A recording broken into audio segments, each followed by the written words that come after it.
asalaamaaleykum Ousmane Sonko bàyyil di ma tëkku doo yàlla da nga ni yonent yàlla Muhammad sallallahu alayhi wa sallam mooy sa référence yonent bi daawul tëkku kenn yonent bi da daan jàngale ak di xamle waaye daawul tëkku kenn da nga dem ba Casamance di campagne boole di ma gaaruwaale ak di ma tëkku ndax li nga wax ñëpp xam nañ ni man maa ko wax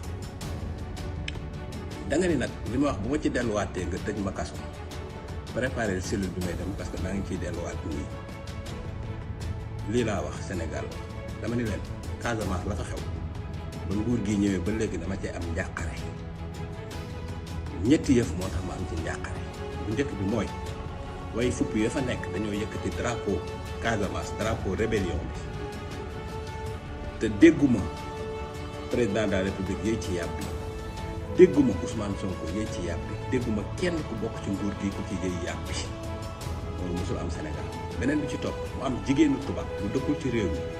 mi bind livre di wax ni Casamance dafa war a am indépendance dégguma Ousmane Sonko yéey ci yàb bi dégguma keneen ku bokk ci nguur gi yéey ci yàb bi il a fallu man ma def émission wax ni livre bi kenn war koo def dédicace bi Sénégal te ndaw si fixé woon na datu dédicace Sénégal ba ñëpp xam ko kenn waxu ci dara il a fallu ma dénoncé ko pour que ñu ne ñu mujj annuler dédicace ba daal di dootul amati ba pare daal di tere pour ñu jaay livre bi Sénégal ma ne loolu njàqare la ci man ndax livre bu mel noonu kenn mosoo xalaat bind ko ci suufu Macky Sall wala Abdoulaye Wade beneen bi ci topp ma ne général Kandé nga xam ne moom moo duma way fipp yi ba indiwaat jàmm ci Casamance nguur gi ñëw ñu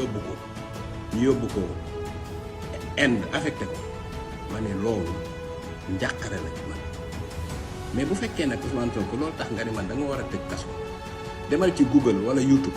nga bind affectation général Kandé nga xool intellectuel sénégalais liñ ci wax xam man dama ne damaa am njàqare rek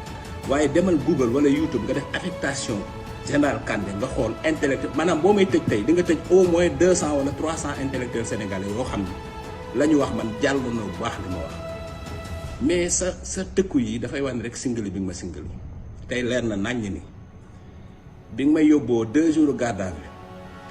ñi lay waxal naan du yow tey leer na naññ ni danga ma singali te li nga bëgg taxaw ci temm mooy dugal ma kaso nee nga dinaa dem nëpp di nga ma tëj rëbës ba ma nëpp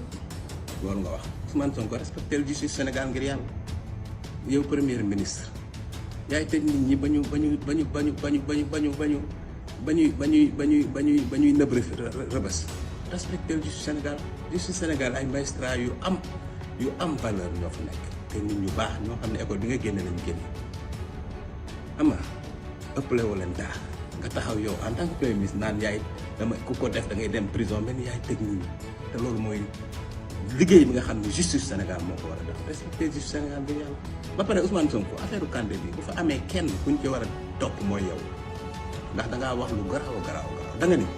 di tax ñu affecté Kandé yaa ko wax de dafa am rapport boo fi fekk boo xam ne nii la nga wax ni moo nekk ci rapport ba sax man sañu ma koo waxaat parce que li nga wax ni moo nekk loolu moo garaaw pour kaaraange Sénégal xam nga da nga ni man li may wax li la ci metti mooy day laal kaat li may wax man non seulement laalal kaaraange Sénégal day défendre armée bi waaye yow li nga wax loolu moo laal kaaraange Sénégal moo tax li nga wax ni moo nekk ca rapport ba man du ma ko nekk mais bu fekkee ni kenn lañ war a topp ci yëf yi mooy yow parce que rapport boobu au minimum secret de défense moo ko protégé yow nga ñëw la ca nekk nga ni ko teel ci penc voilà donc jërëjëf